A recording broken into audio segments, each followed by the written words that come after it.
In this episode of Recycled BS with Bob Schmidt, I spoke with McCarthy many years ago. She wrote the book, 7 Spiritual Steps to Financial Abundance. I don't know about you, but I'm looking for financial abundance, at least financial stability. How about you? Here's the interview. McCarthy talking about the path to wealth, 7 spiritual steps to financial abundance. It's kind of funny that you say abundance because I think a lot of people are just thinking of financial. I just want to make it a little bit. I just want to have enough to succeed. But the abundance, I'm looking forward to abundance. How do I go about doing that, May? First thing that we do is we use the correct words. A lot of people, when they're describing their goals, talk about things like, I want to have this or I want to have that. And really what that's telling your subconscious and your intuition is that you've already achieved your goal. You're already in a state of wanting. So a better way to describe it is what we do in business, and that is to identify where you want to be in your completed goal and be grateful for having already achieved it. That's going to sort of put your intuition and your subconscious on high alert and point out possibilities for you to achieve those goals. So just changing a couple of different things, just a couple of little things will change perhaps the outcome of your financial success? Absolutely. In many of the workshops that I do around the country, I hear people say, well, I want a new job, or I want a job that pays more. And really, the goal being, I want, you're already achieved it. You're already in the state of wanting. So when you start describing that you're grateful for having already achieved that perfect job where you get to use your skills and talents in remarkable ways and earn a minimum of X number of dollars, what that's doing is essentially putting your intuition and your subconscious in this state where it wants you to operate in integrity. So it's going to point out and filter all this data that comes at us and filter and illuminate those possibilities. Do you remember the last time you bought a car? It's been a while, but yeah, a couple of years ago, yeah. So, yeah, you might have thought about it and talked about it and test drove it, and you really saw yourself in that new car before you bought it. Didn't you start to see that car driving around everywhere? Oh, yeah. As soon as you bought it, then everybody has that car. Right. So what we're trying to do is essentially the same technique, and we do this in business all the time. I've grown companies as large as $100 million in annual revenues, and what we're doing is we're always thinking about where we're going to be 3 months from now, 6 months from now, a year from now. We're always proclaiming that we are going to be at this size or this many employees or this many sales. Well, you can apply the same kind of technique to your personal life as well. It could be for your finances, happy relationships with your family and community, different kinds of health issues. A lot of people that I know at this time of the year talk about their goal being, I want to lose 10 pounds. I mean, you'll hear that one for sure. Well, you hear it 100 times over, Exactly. But again, that state of wanting to lose, you've already reached it. You don't need help from your subconscious or intuition. But if you start proclaiming it as though it's already done with gratitude, you may feel a little fraudulent, but hang in there, it does work. And you start proclaiming, I'm so grateful that I'm healthy and physically fit and trim and toned and energetic and a pain-free body that's easily able to move through life. What'll happen is you'll start to notice more possibilities to make those statements true. McCarthy joining us this morning, the path to wealth, thinking your way to a more successful and healthy body and wealth. What would be the proper way to do our goals? Well, the first thing that you would do is ask yourself some questions. The overall question is, if I achieved my goal, whatever it is, if I achieved it, what would my life be like? And start being grateful for that. Be grateful for the outcome. The second really important point is to revisit your goals daily. And I do mean daily. I mean, get up in the morning, take a look at your goals, maybe rewrite them, imagine seeing yourself in the completed goal, and really putting some emphasis on your success. A lot of people will write out resolutions and then put them in a drawer 2 weeks later and forget them for the rest of the year. But what you want to do is prime your brain for success, and the way that you do that is through routine, through repetition. Repetition reaps rewards. So take a look at those goals first thing in the morning, every single day, so that your intuition and your subconscious can show up and point you in the right direction. So is a lot of it the positive affirmations? I'm good looking, I'm handsome, I'm rich, I'm tall, I'm blah, blah, blah, blah, blah. Well, if you were good looking. What do you mean if I were? I am. Damn it, me, I am very good looking. Ask my mother. If you have reached your goal of being good looking or having the right partner or having the right job and the right income, if you had already reached it, what would your life be like? Who would you be with? What would you be experiencing? How would you feel? Describe those things. For instance, you could say, if it's a money issue, you could say, I'm so grateful that I'm financially free with a minimum of X number of dollars in the bank and that all of my investments are paying off and I'm easily receiving this money from all sources. It may be that somebody calls you up later this afternoon and says, hey, Bob, I want to hire you to be an MC for a gala event and pay you, the highest ticket you've been paid. It doesn't have to be through your job. It could be from all sources. Well, my number is 608. So you should may be constantly trying to rework your if you're not calling them goals, what are you calling them? Rework your affirmations, rework your... No, you could still call them goals. Okay. That's not a problem.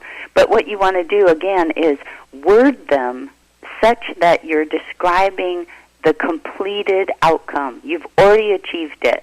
And again, this is kind of psyching your subconscious out and your brain out to make you believe that you've already achieved it. And you can feel fraudulent, I can tell you. But just like in business, what we do is we are always talking about how we've already achieved the goal on paper.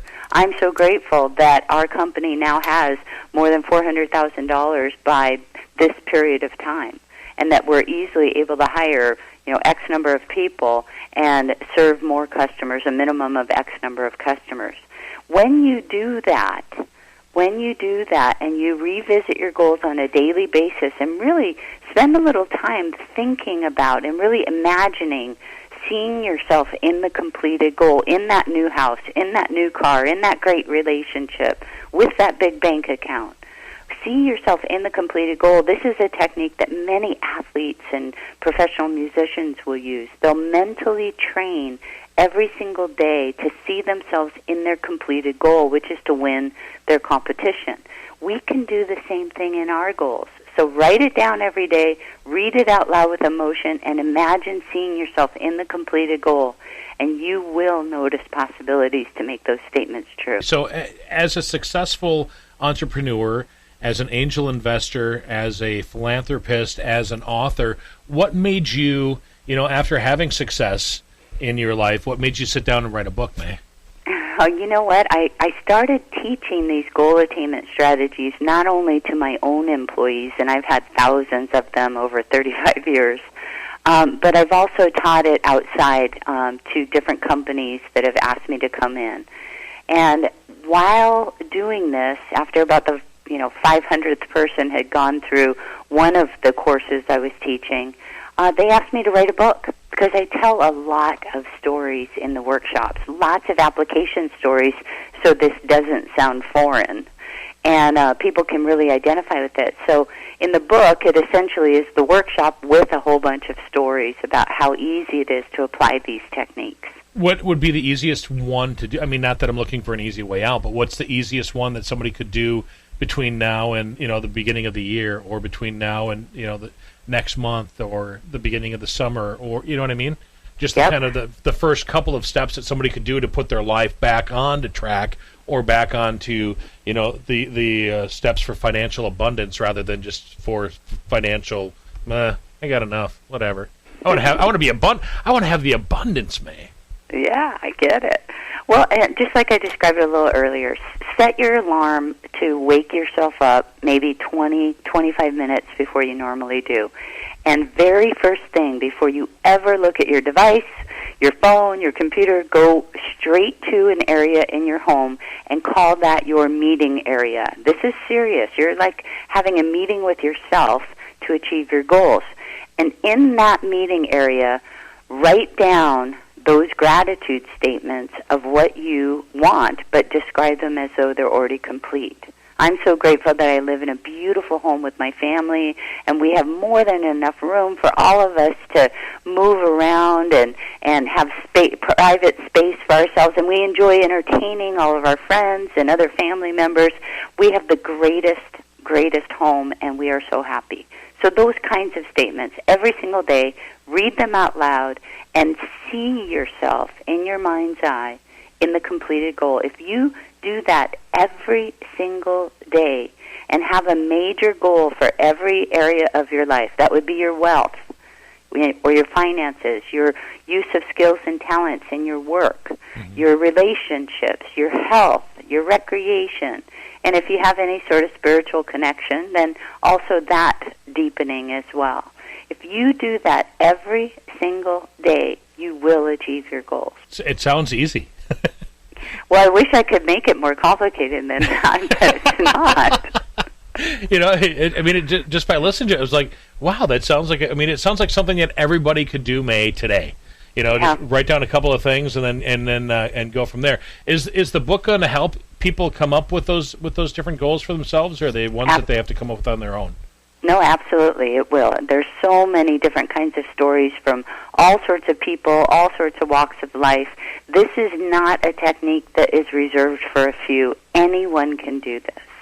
One of the as I'm flipping through, I came across step 3, speak with emotion. Yep. What do you mean by that? That's taking what you just wrote and reading it out loud. And any school teacher will tell you that if you read things out loud, you have a greater understanding. It anchors the meaning more fully within you. And what we're trying to do, essentially, is prime your brain for success.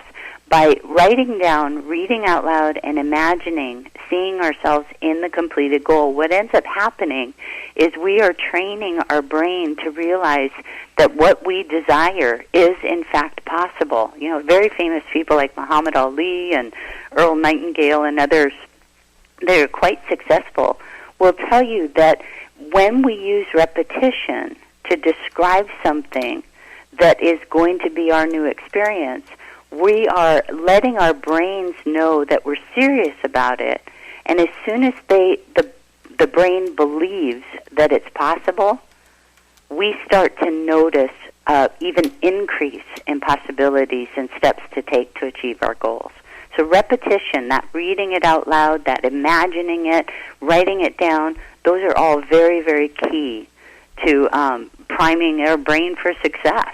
May McCarthy wrote the book, The Path to Wealth. I guess I'm going to ask, this is the final question, is the biggest hurdle for most people themselves? Oh, absolutely. Absolutely. See, we come to this stage in life with all sorts of beliefs and behaviors ingrained in us. In fact, science has proved that, or shown that, we have these neural pathways that can be very, very, very strong, almost like ruts or grooves in our mind.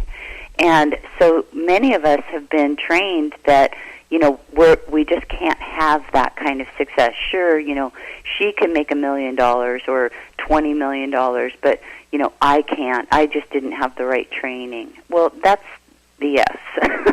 Wait, that's me. I'm BS. That's BS, right? So what I like to do is just say all we have to do is create a new belief, and repetition and these steps will help you to create that new belief. Anything is possible. Anything is possible. The BS there stands for belief system. Exactly. May, how do we find your book? Any of the online retailers, The Path to Wealth. Also, if any of your listeners would like to, they can go to my website, maymccarthy.com, and download the first few chapters for free. 7 Spiritual Steps for Financial Abundance. Thanks so much for listening to the BS with Bob podcast. Basically, it's just me pulling up the metaphorical bar stool and chatting with everyone from entertainers to educators to business owners to marketing gurus. You know, people who've done cool things, survived weird stuff, and have a good story to tell. Please like, subscribe, and share the podcast.